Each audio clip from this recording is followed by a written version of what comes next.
everyone, welcome to Otaku Saga. I'm DK. I'm Rizzo. And I'm Zero, and today in Anime Reaction Watch episode 9 of Taboo Tattoo.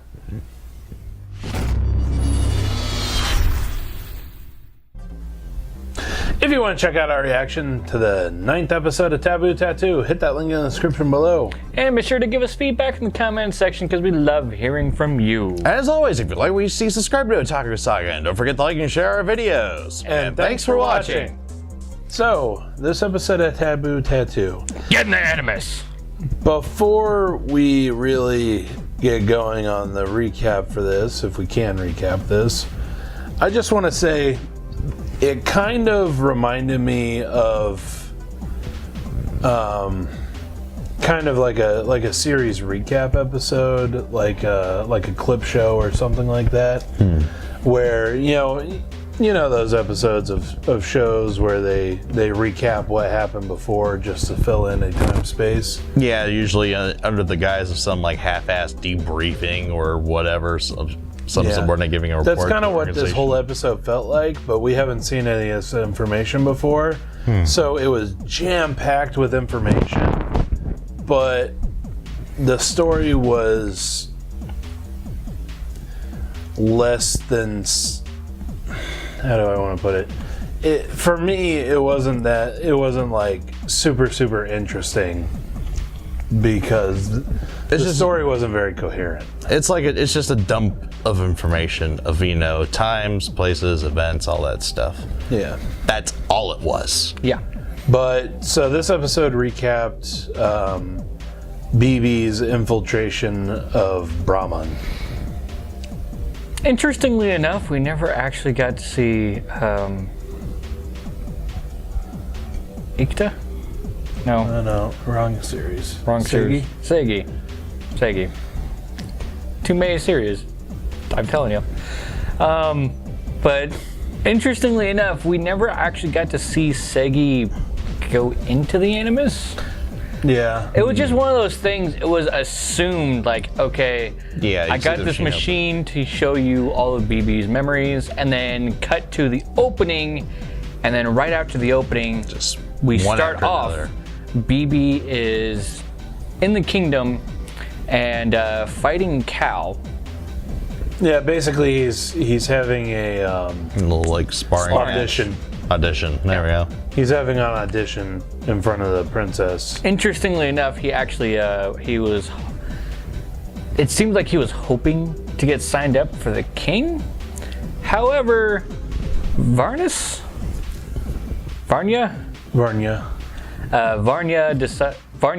mentions that he's probably going to be signed on with the princess. He's well, I don't think he's been introduced anyway. He mentions that the princess is basically in charge of Brahman. Yeah. Which is a bit of a shock because the princess is not in charge of the country. But that's all on paper. We know who runs shit behind the scenes. Yeah, she runs everything. Yeah. And so basically we see BB get the triggerless tattoo, and then it cuts to sometime in the future, and he's basically he's planning on breaking into the research facility that the princess runs. Yep. On his way, obviously this is spying, but on his way he ends up running into Varnya. Yeah. Who so happens to be a spy for the king. Yeah. Who wants to keep tabs on his daughter. Apparently the king's male lover. To each their own. They end up getting attacked by the protector of that building, I guess. Samsara. Yeah, Samsara. She has her eyes sewn shut, and her trigger is leaves. Eating leaves in particular. Pretty good, yeah, in a forest, which Samsara is totally surrounded by. Yeah. Yep. It was actually kind of cool. I'm not the biggest fan of the giant double-headed club that she wields. And we don't really get to quite see what she is capable of.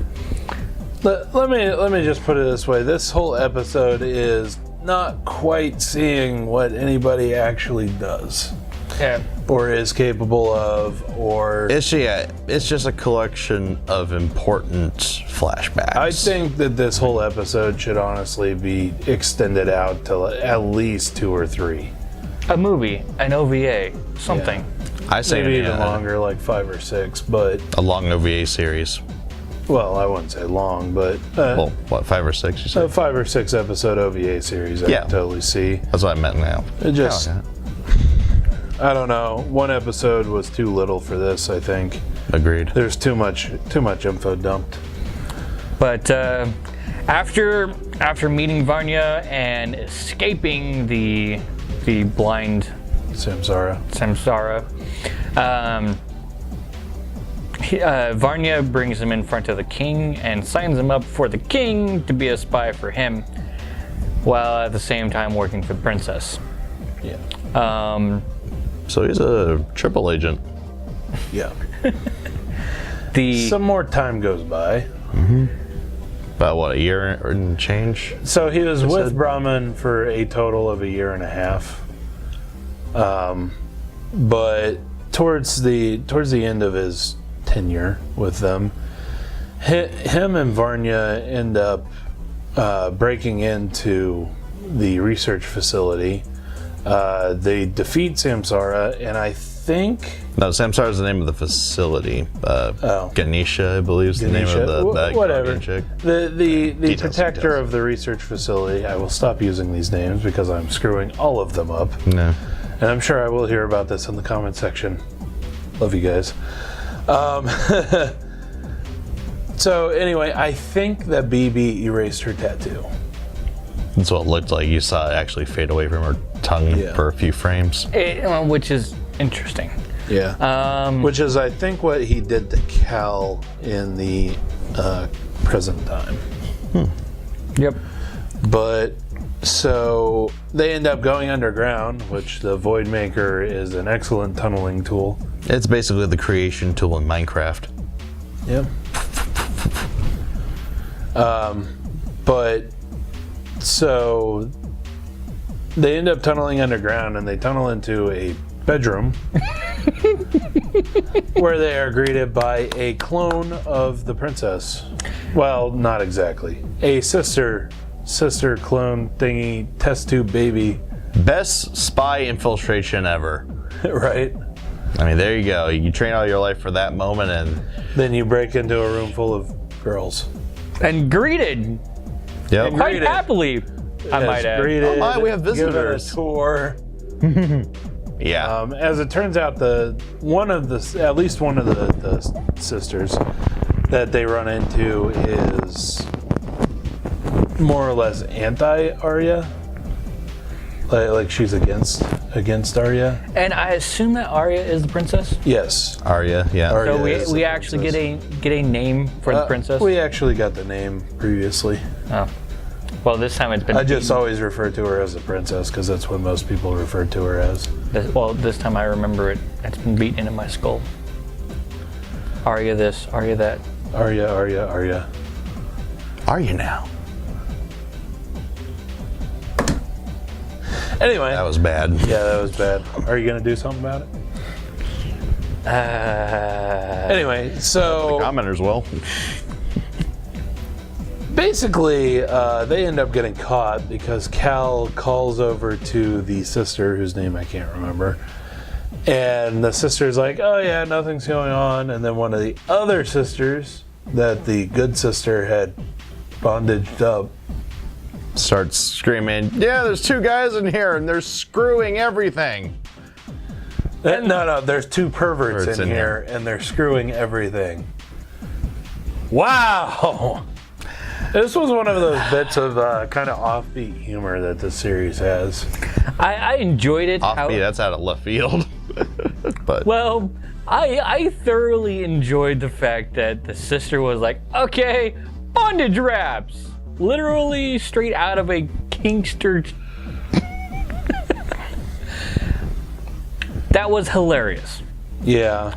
I don't like the fact that the 2 guys were claimed to be perverts because of that. Because it was totally their sister.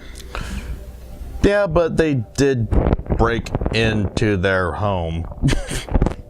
Yeah. Through the wall like I the don't fucking know. Kool-Aid Man.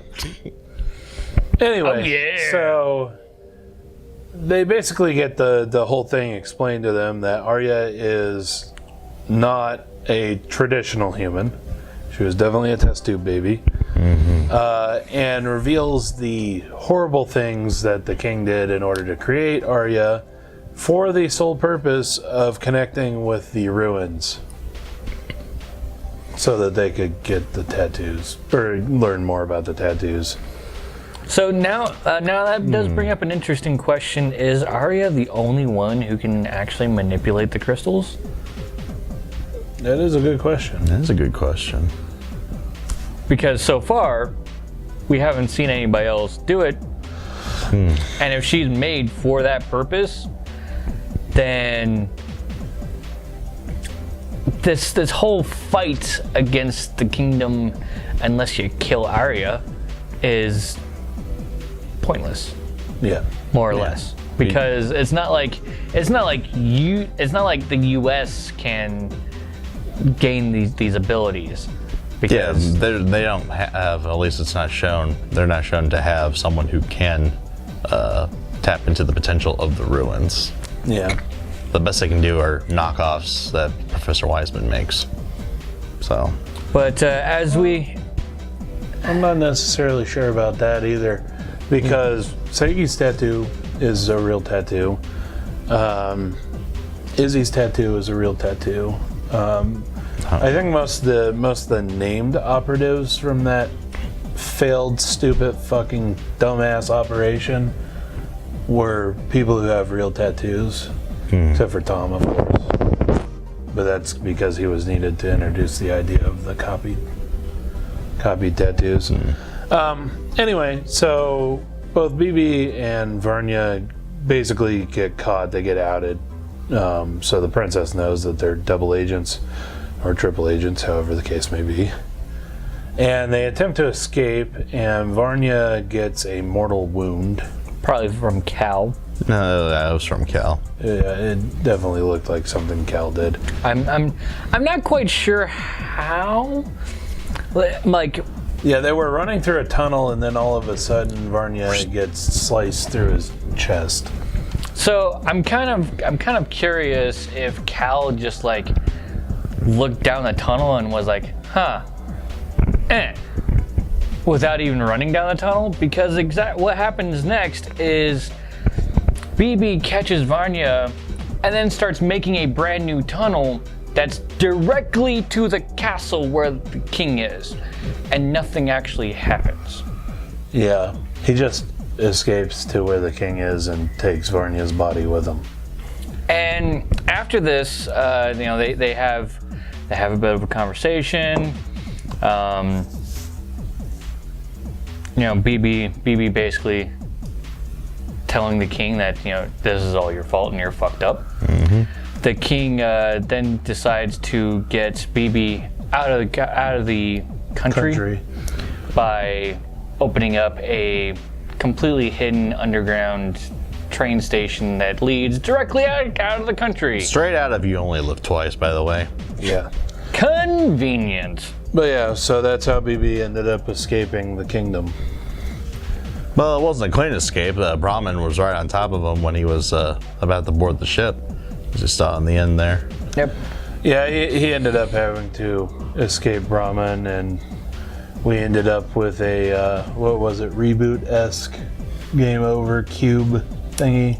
Yeah, the GameCube just came down and that was it. Just, I don't know, this whole episode was just, it was too much, too quickly. Yeah, also... And, some of the quick cuts where they didn't explain some things, like how Varnya died, or how he actually got hit. There was a bunch of quick cuts with, I don't know, they just cut out too many details. I think you put it up quite well. Some points were like, this is kind of like a preview of a preview of a preview. Yeah, pretty much. Like it almost works out to feel like either a preview or, like I said at the beginning of this discussion, a clip show. Mm-hmm. Like we're recapping everything that happened earlier in the season, except none of this happened earlier in the season. Also, do tell me if you have any examples, but when's the last time you heard of a recap episode ending on a cliffhanger? You're going over stuff that already happened, and yet they want to keep you in suspense. Well, that's because this isn't actually a recap episode Of stuff we've seen. Yeah. But I get why Netflix. I get why they did what they did. It's because this is technically just Seigi going over what happened. He's not like living every single day of the memories, I assume. Right, he's just seeing the important bits. Or we're seeing the important bits through his point of view, perhaps. Yeah, it's either he's just seeing the important bits or we're just seeing the important bits through his point of view. Basically, this works out so that this episode is Assassin's Creed 2. This is all about Seigi not only learning these things, but also learning how to use his abilities correctly in a very, very short amount of time. Assassin's Creed 2 took place over like 3 days. Get in the Animus. So, yes, referencing the Animus totally holds up here. Well, that's exactly what that machine does. It's stated in the last episode, so yeah. It's an Animus. Oh, it It's a also memory viewer. it also does something with nanomachines. So another thing that might actually happen is while Seigi is learning all of these things, his body might be replaced with nanomachines, and so the void maker ability will be maybe his body, his better ability suited to control the tattoo, everything about him will be upgraded. I don't know. Seems a little cheap, but that's this anime. It's cheap. yeah, it really is. It's a very cheap, and personally, I like it. It's cheap, fast-paced action. I like the world and stuff like that. I like the series. If I didn't like it, then I wouldn't watch it. Yeah. But I didn't like how this episode was done. It definitely could have been done better. It could have been done better, but I think it could have been done a lot worse. I will agree with that. I mean, it could have been like, they could have done more with it. Well, they could have tried to They do all could have this in done like a anything. half episode. Yeah. And then tried to put something with Seigi in there. Try to shoehorn him in. Yeah, this... Yeah, that wouldn't have. Or they could have gone for like the totally like surreal route instead of giving us relevant, real information. So. Yeah, they could have done that where... Oh, God. Yeah. Anyway. So, let us know what you thought of the anime, what you thought of our reaction in the comment section below. Yep, thumbs up if you like it, thumbs down if you don't. But that's gonna do it for this episode of Anime Reaction. As always, I'm DK. I'm Zero. And I'm Rizzo. See you next time.